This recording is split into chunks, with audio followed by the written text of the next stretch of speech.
নমস্কাৰ আপোনালোকক পুনৰ মোৰ চেনেললৈ স্বাগতম জনাইছোঁ আশা কৰোঁ আপোনালোকৰ ভাল মই আজি আপোনালোকক দুটা বিউটি প্ৰডাক্টৰ বিষয়ে অনেষ্ট ৰিভিউ দিব আহিছোঁ প্ৰথম প্ৰডাক্টটো হৈছে এইটো ডাৰ্মাকোৰ হয় আপোনাৰ ডাৰ্মাকোৰ হয় এইটো ডাৰ্মাকো কজিক এচিডৰ ডেইলি ফেচ ৱাছ হয় মই ব্যৱহাৰ কৰা আপোনাৰ এসপ্তাহ হ'ল আজি মোৰ ৰিসেন্টলি লাইফত ইমানেই কিবা কিবি ঘটিলে সেইবোৰৰ কাৰণে বেছি চিন্তা কৰাৰ কাৰণে হোক বা যি কাৰণে হোক মোৰ ইয়াত পিগমেন্টেশন হৈ গৈছিল অকমান হৰকে হৈ গৈছিল মোৰ আসলে ভয় লাগি গৈছিল ফাৰ্ষ্টতে কি হৈছে এবাৰ বুলি এন্ড মই প্যানিক নকৰি বহুত ভালকে চালো আৰু ৰিভিউ কিছুমানো চালো ভাল পালো নিজে আনিলো এইটো আনিলো এসপ্তাহ ইউজ কৰি আছো আজি এন্ড ৰিজাল্ট আপোনালোকে নিজেই দেখিছে এয়া বহুতখিনি নাইকিয়া হৈছে মোৰ পিগমেন্টেশন প্ৰায় গৈছে বুলি ক'ব পাৰি আৰু সেকেন্ড প্ৰডাক্টটো হৈছে এইটো সেটাফিলৰ হয়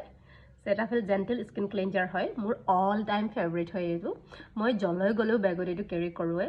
কাৰণ আপোনাৰ যদি স্কিন সেনসিটিভ হয় ড্ৰাই হয় তেতিয়াহলে আপুনি নিশ্চয় এইটো ব্যৱহাৰ কৰি চাব পাৰে ফেস ওয়াশ লগালে যদি বেছি ড্ৰাই লাগে তেতিয়াহলে আপুনি ফেস ওয়াশ লগোৱাৰ বিপৰীতে এইটো লগাব পাৰে আৰু এইটো লগোৱাৰ পিছত আপুনি পানীৰে ধুব নালাগে ওয়েট ক্লথৰ মুখখন মহাৰি দিলে হৈ গ'ল আৰু চাব তাৰ পিছত কিমান ধুনীয়া মইশ্চাৰ আহিব আপোনাৰ মুখত